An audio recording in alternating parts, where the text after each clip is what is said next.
boat. You ain't got to have a lot of expensive gear. You can just kind of enjoy the water and get out when you want to. So that's, if I go fishing now, that's what I do.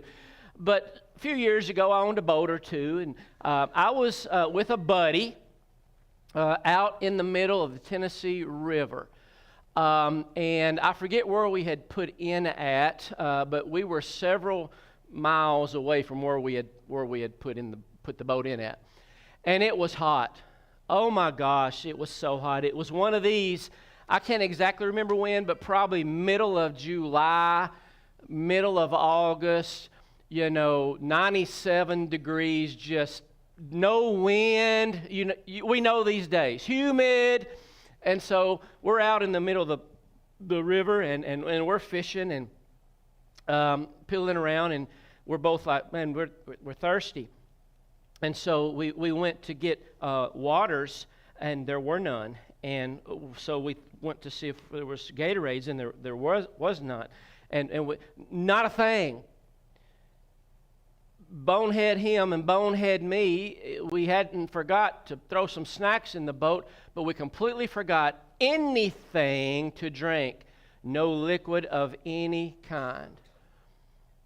Now, we're several miles out, and it's super hot. And at that point, all that we could begin to think about, and all we could think about from that point forward, was we're thirsty. I mean, we're super thirsty.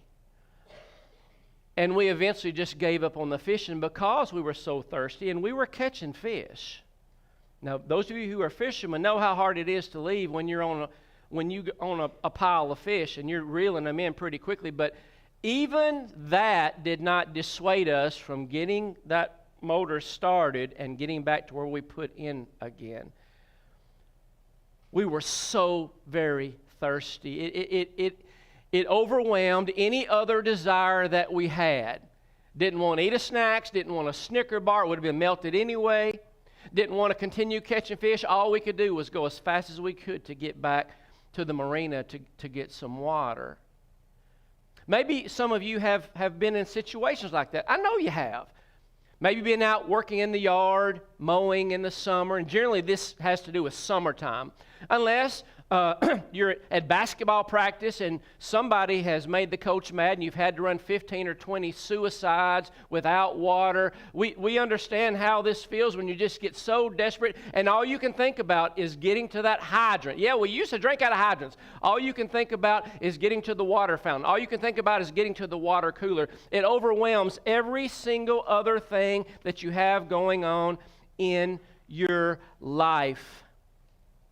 Literally, when you begin thinking about your own body and thinking about it in a very physical way, thinking about it in a very mental way, without water, we soon perish, period.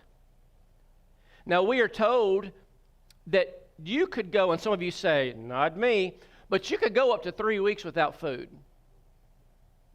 You literally could go. Now, some of you say, I can't go 3 minutes, 3 hours, which I would be in that category. But we're told by various folks that you could go up to 3 weeks, maybe a little bit longer. I know you're going to come up to me and say, but Devin, you didn't know there was this Guinness Book of World. I ain't what I'm talking about. Just on the average. Okay, go with me here. About 3 weeks without food. But you can't get much farther than 3 days without water. Water is an extremely important substance and issue that mankind has to deal with. The human body is made up of upwards of 70% water. So when you hear folks sloshing around, it's because nearly 70% of your mass, whatever that might be, is made up of fluids, of water. Now, usually, men have more than women, so when you say they're full of it, they really are. Usually, men have more water than women. Your brain, your kidneys, your heart, your lungs, your liver, all roughly at least 80% water. Isn't that amazing if you think about that? Think about these organs that are so vital to our survival. These organs that are so vital to us being able to have a decent existence, almost 80% of those organs are made up of water. That's how important water is to the human being. Water does lots of things within our body. It helps to protect the spinal cord. It obviously removes waste out of our body by urination and by sweating. It regulates the body's temperature. There's all sorts of things. It's amazing. I just Googled it and it just kept on and on and on of the importance of water. Now, I hate drinking water, except when I'm super thirsty. That day in the river, that's all I wanted. I didn't want a Coke. I didn't want sweet tea. I just wanted water. And some of you who say, I hate water, probably would agree that there gets to be a point where it's all you want.